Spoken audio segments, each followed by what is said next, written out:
Hello. In our efforts to establish ourselves as prominent YouTubers, Phil Parker and I are going to do an unboxing video today. We're looking at Hatton's P-Class, which is a big hit at the recent Doncaster show and which is in the spring issue of BRM. It's a loco that a lot of people have been looking forward to, and let's be honest, we've all seen the photos on RM web, so let's have a look at the real thing. Okay, the first thing to notice is this is a very sturdy box, cardboard box. It's pretty solid, isn't it? You can drop this and you're not going to damage the loco inside. But go on, take the top off. Let's not put that to the test though, eh? Okay, first thing to note, we have an instruction sheet here. South East and Chatham P-Class. Yeah, instructions for care and use of this new locomotive. Read this first, with all the details about taking it apart for DCC and all the oiling points running in, and there are in fact some detail parts in here apparently as well. And you've got the warranty information on the back. I say, put in the tops that you're supposed to pause and read. We're not going to do that, are we? No, because none of it's as exciting as actually looking at the model itself. And as we pull it out, and we've got Pride of Sussex. Loco, I believe, was at a paper mill.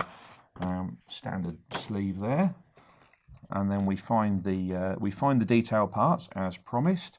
It looks like some southern discs, an oil can, and not a bucket, another oil can, a lamp, some vac pipes, and some 3-link couplings, which actually screw couplings, which actually look like they might be working if you do that sort of thing.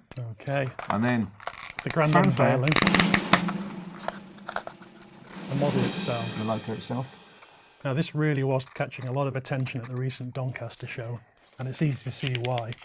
Phil, what do you notice about this model? Well, I mean, the detail on it is superb. I'll be honest, I've built a couple of kits of P-Class locomotives, and quite frankly, this blows them away. You look at the finesse of the detail, we've got sprung buffers. But I say the first thing that catches your eye really just how small this is. Yeah. I mean, this is a really tiny little locomotive. So they've obviously had to package it quite well, getting all the motor and gears in there for what I assume will be slow running. We'll try that in a minute. And of course, being able to fit sound and DCC in it. Phil, you were running this on your Disbury Green layout at the Doncaster show. And the Disbury Green layout is going up to Canada as well. Are you going to take this along as well? This is going along as well, but before I take it along, I'm going to have to do a little bit of work on the pristine paint finish. However, before I move on to think about anything like that, let's just show everybody how well it works. We know that actually what you want is to see this thing run, and as this is the first of our quick look videos, we better explain the little setup we've got here.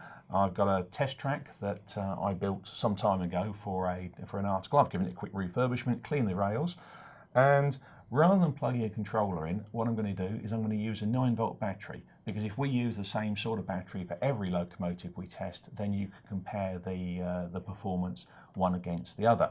So the loco is all lined up down the end. Here we go. Here we go. And look at that. That is very smooth. That is very smooth indeed, and not particularly fast. I mean, we're approaching top speed here because we can get a full 9 volts of DC, and yet it's moving at a presentable rate. That's great. That's going to be brilliant for branch line trains. This isn't an express engine, obviously, but if you've ever been down to the Kentley Sussex or the Bluebell and seen these locomotives run, you'll know that that's a very, very nice line speed. So anyway, sweet as a nut. Must admit, I wish some of my kit-built locos ran that nicely first time. Something very pleased with, I think. Yeah. Excellent.